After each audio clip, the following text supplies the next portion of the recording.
Happy birthday, Corey! Oh yeah, special day, man. 37 never felt man. It just feels, man.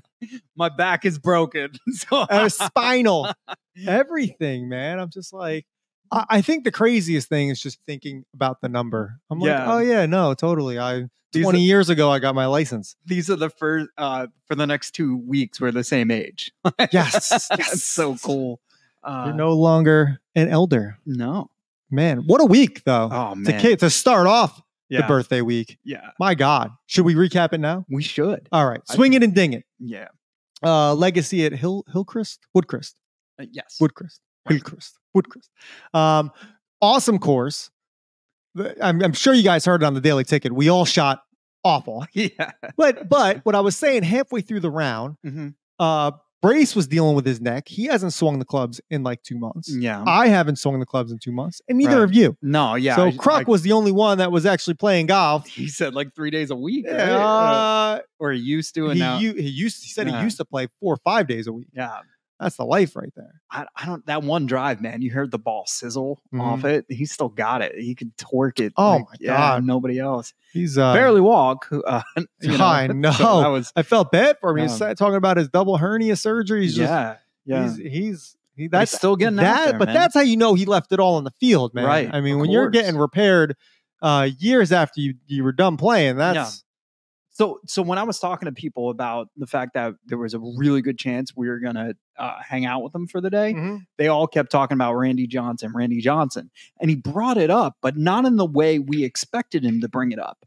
I brought up the Aaron Judge injury. And like, does he remember like any toe issues or anything like that when he played being an issue? Because it's such a bizarre, granted, now this is a rare situation where the dude literally ran in through a wall. And they even said when it happened, like when they're asking about timetables and timeline and all that, they're like, we've never dealt with this type of injury. But he shared with the fact that the trainers thought that John Kruk dislocated his toe or one of his toes, and because it was the other way, so they realigned it only to figure out it was a break, and then they taped it up and made him play in the All-Star game. Yeah.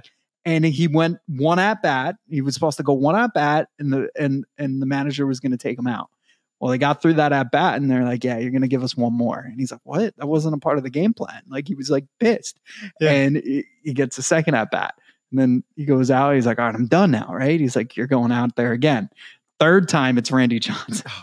So he's got a broken toe facing Randy Johnson, and the dude's throwing smoke. So, those expressions are priceless. I think everybody, when you think John Kruk, you think that moment. So it was kind of cool getting that from him, but a different perspective of the entire sequence. He had great stories, man. Yeah, it was awesome. What did you ask him? What's the difference? What did your era do that was frowned upon from, because we talked about the bat flip, and he's like, you weren't doing that if you were facing Nolan Ryan, and I would even take it a step further, a guy like Pedro Martinez.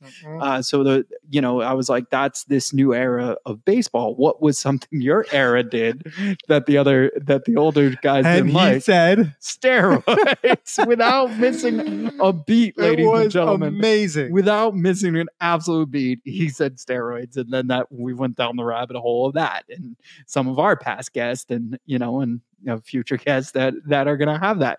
So, it was just awesome time. I'm not blaming anybody for my poor performance, but it's kind of hard when Boss Man for a week and a half is on the air every day going, I got a cough with Mike Powers. So to say that man's in my head, he's forever in my head. I'm 0 for 2 now when I'm in a foursome with Brace. I saw you ordered some pizza. How was the Wawa pizza? Honest opinion. 2.5 out of 5. And I would say if you were, it's like Costco pizza. If you're outside of the realm of good pizza, I'm sure it's going to sell well. Well, to me, good pizza, it's not Pizza Hut or Domino's. It's like an actual mom and pop pizza place. Yeah, that's what I'm saying. Like, would you order Wawa over Domino's? Not over. But I'm saying only things open is Wawa, Domino's. Which would you choose? I feel like probably Wawa, and here's why. Because I could then also get other stuff, right? So you could get a classic That's hoagie. it. No, they only have the pizza ovens open. You can't get a hoagie. Strictly pizza. I can't say that though, because you can order wings and stuff from Domino's now, can't you? Yeah, you can. Like, and they have their own sandwiches. So I was like kind of thinking that way. All right. I can't answer that yet because I kept thinking Domino's just had another round. Because like Domino's for me is like one Papa John's stuffed crust is really good right now. So Papa John's stuffed crust? Yeah. I thought stuffed crust was like copyrighted to pizza. No, I guess that just like Trademark, Mickey Mouse. I guess or what is it, Winnie the Pooh? They made that murderous Winnie the Pooh. Yeah. Yeah, I guess like now stuffed crust you could just use. Or I mean, it's just cheese. Anybody can put cheese in anything. It's a free country. It is. You can't put cheese in whatever you want, then I don't want to live here. Guys, definitely, if you missed this year's Swinging and Dinging event, get your foursomes in early. It's a great time. Awesome giveaways. There was like pretty much a contest. It was hard to keep up. There's a contest at every hole. It was not that we came close to winning any of them, but there was a contest almost at every hole. They got a guy rolling cigar. I actually knew the guy rolling cigars when I walked up. It's a veteran-owned company, which is really, really cool. Yeah. And just drinks and food. Great. It's just good people, good time. Yeah. Next year we gotta bring some more stars with us next time. Yeah, we do. We gotta rematch with Kruk, and we'll bring somebody else. We talked to Jeff, and he's like, "Well, knowing you guys, like we could probably have a home run derby before the actual outing." Well, I was like, "Yeah, I'll reach out to." I mean, if he wants us to set it up, we can set it up. Yeah. So imagine if we walked in with A-Rod. He golfs. He does. According to A-Rod, he golfs pretty well. Oh man, I missed it. Oh God. Yeah, I can't find it right now. It's fine. But not really, Corey. Yeah, I was just happy to get out, man. Just get out and have a good time. Let's go quick recap of how bad everybody's doing, except for, and we'll start with you, Philly. You're 10 and a half games out of first. Yeah. But you're in second place in the NL. Right. Unlike the Marlins Mets. have fallen off. Like we they anticipated. have. And taking 3 out of 4 from a beat up San Diego team was good. Though that was a matchup that could have gone either way. I'll make the argument that San Diego's not as bad on paper as their record shows. Right. And then Milwaukee's a tough team. So what do you drop 2 out of 3 to the Brewers? Yeah. Which also not terrible. And you have winnable games coming up. You have an abysmal Pirates team coming up. Yeah, they got the Pirates, but then they come home to face Baltimore. Oh, that's a problem. Yes. That's a problem with the way Baltimore is playing right now. The Yankees know, just from watching an abysmal Yankee. You want to talk about a bullpen? That's a bullpen. Baltimore's bullpen is sick. I honestly I can't. I want to get to Baltimore this year, regardless if it's when the Mets are in town or not. I mean, I need that Camden Yards itch. Last time I was there with my buddy Germ, who, is always behind the scenes and in front of the camera, outside of the camera, making us look great through everything. But it was my bachelor party that Corey set up. Oh, that was a great time. Last time we were in Baltimore. That was a great time. I wouldn't mind doing a Baltimore trip in the fall, to be honest with you. Yeah, beautiful. A little postseason for Baltimore would be great.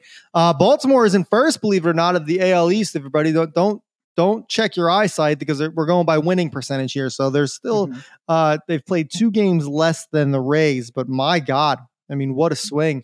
And that's being 8-2 of their last 10. Let's move back over to Philly. Philly's playing good ball right now. It looks like they're starting to pull it together a little bit earlier than they pulled it together time last year. Yeah, that's fair. So are you buying or selling on the Phillies? Is this an anomaly here? Do you think it's going to take the Braves to tank for Philly to take first for the season? Or do you think at this rate, the Phillies are going to make a nice little run and make this Braves team nervous? They're going to hold firm with a wild card. I think the Braves are almost untouchable. John Kruk kind of said that too. Wow, he did. But, John Kruk's old.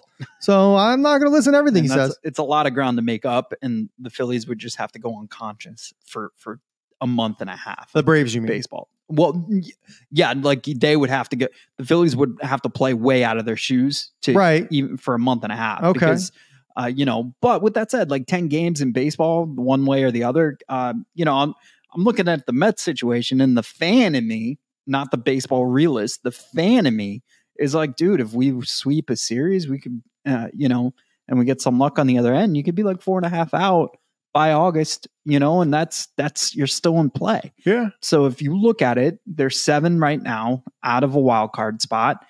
If you could trim three more games in this month and then be within 4 come August 12th, you're still a contender.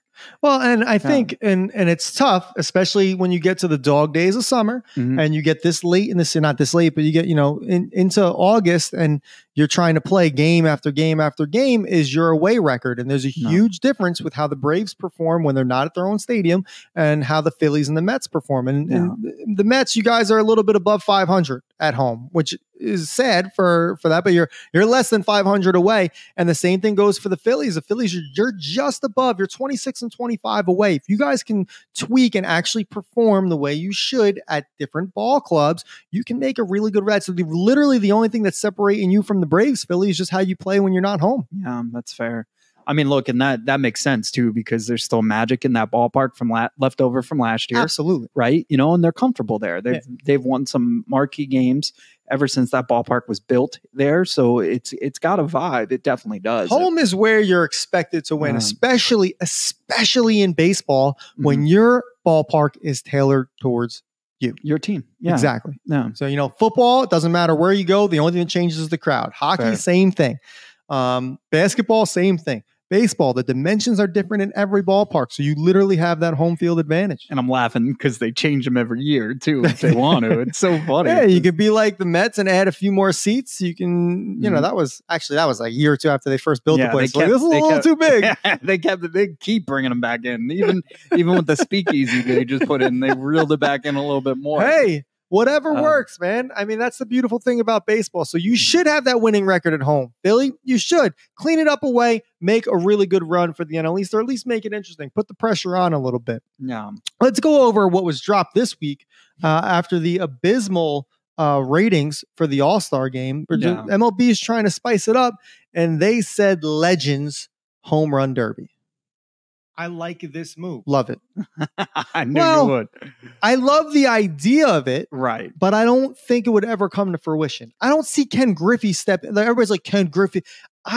Maybe Ortiz. Yeah. You gotta remember, Ortiz got shot last year. Right. Or like 2 years ago. You know what I mean? Like, even these legends are, if you said a legend softball game. Yeah. Absolutely. I'm thinking Jeter. I'm thinking A-Rod. I'm thinking that next tier that just really retired, you know, like they could get. And one thing is, even a guy like Todd Frazier, he's retired because he can't do it for 162. He could do a home run derby, you know. And also remember, the balls are juiced, the bats will be juiced. Todd's got a spring in his step. Yeah. And I see him doing it just because he loves being around the game. Yeah. Not saying that he needs to do it. A guy like Cespedes would do it.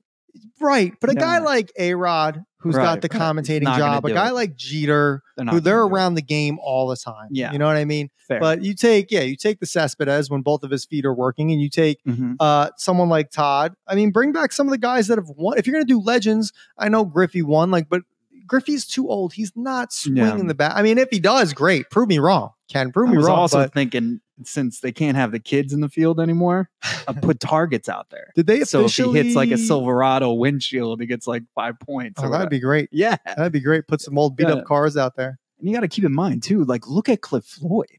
Like some of these athletes are still, their bodies are still in great shape. I know. I just feel like, and I'm not saying this towards Cliff because Cliff's great, and I don't think there's much ego to him. He's very down to earth.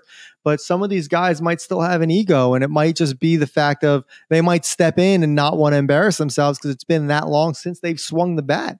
So, I mean, what else is there? We are live on YouTube right now. And Germ is chiming in with Cespedes would start and quit after 5 swings.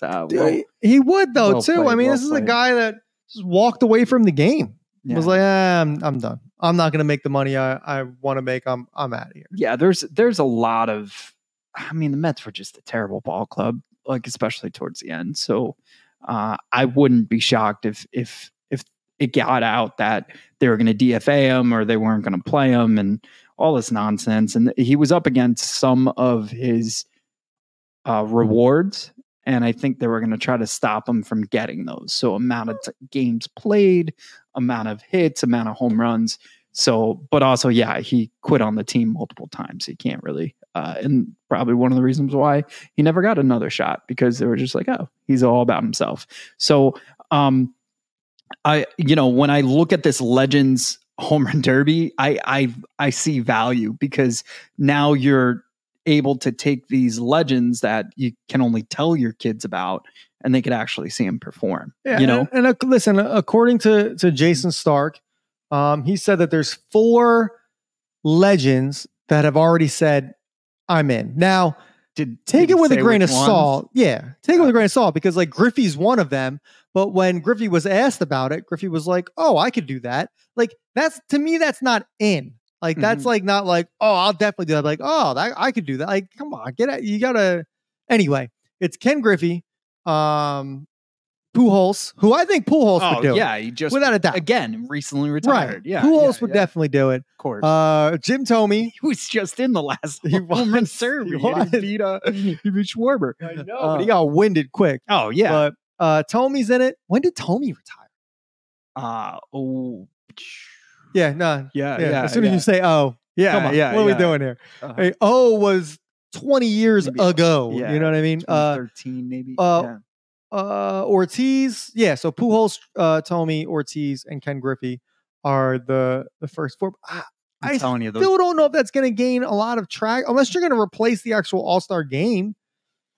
It just adds to the week, I would say. Like, you could do it on a Sunday, the real home run derby on Monday, and then Tuesday is the All-Star game. I love it. Now, next year, the All-Star game is in Texas. So they even hint, how about A-Rod? Why don't you go back to Texas? Yeah. Going back to Texas. Make his return. It's an okay idea.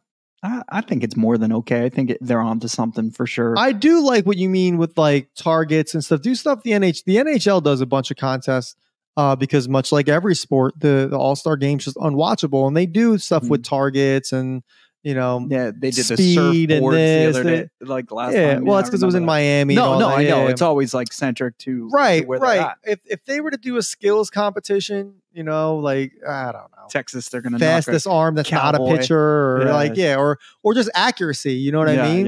Just put target and have guys stand at a spot and throw. Oh, that'd be cool too if the legend that was throwing to them was like Al Leiter or like an like pitcher. Well, but I'm talking about just straight throwing at a target or whatever. Yeah. No, like put those kids back in the outfield and then throw to see who can hit the most kids. Like that's the type of stuff that we're looking at. No. Is there any update on that kid? All we did was laugh at him last week. And shout outs to Germ for making that post for us. Dude, I watched it like 1,000 times. It cracked me up. You know what else was watched over 20,000 times now throughout all socials? What? Me falling. Oh my God. Well, guys, and this is a good time to tell you to check out our socials. Divide Live on Instagram, Facebook, Twitter. And don't forget to check out YouTube Live, which we're live on right now for Fox Sports The Gambler and Give Us a Shot Network. It was great because we all had good shots here and there. Right. But you had a great shot. Thanks. And you checked that you just backed up. I didn't think you got that much on film either. Well, because Ty's the real one and downplayed the amount he had. And let me tell you, the amount of footage that Ty basically got a whole bunch of footage for the event with sponsors, with everything. And he makes us look great, better than great. If there was a word, outstanding. Even when we're falling. But man, he got, it was good. No, it was good. Of course. I've been bruised. I'm in. Well, my ego's bruised, but my back is killing me. Is it really? Yeah, it's been rough. You know what I noticed after watching that on social media is you held on to your club. You didn't drop your club, man. Oh wow! You did a little turn, and then like eventually you put it down to pick the sandbox. I was worried because of the non-edited version. Like I put my head down. Like that's like, and it's like that sign of concussion. Like the way I brought my head down. I'll show it to you later. But, after that, my head was I was dizzy the entire rest of it. Oh, you probably have a concussion. Thanks. I mean, the grass is soft. Well, now, yeah. I didn't feel that, but the next day it felt like I was punched in my back like 37 times. Oh, yeah. Yeah. You didn't look like you fell that hard, though. It looked like you kind of like... That's what everybody's saying, but I don't know. Spinal. My body, what's wrong? Spinal.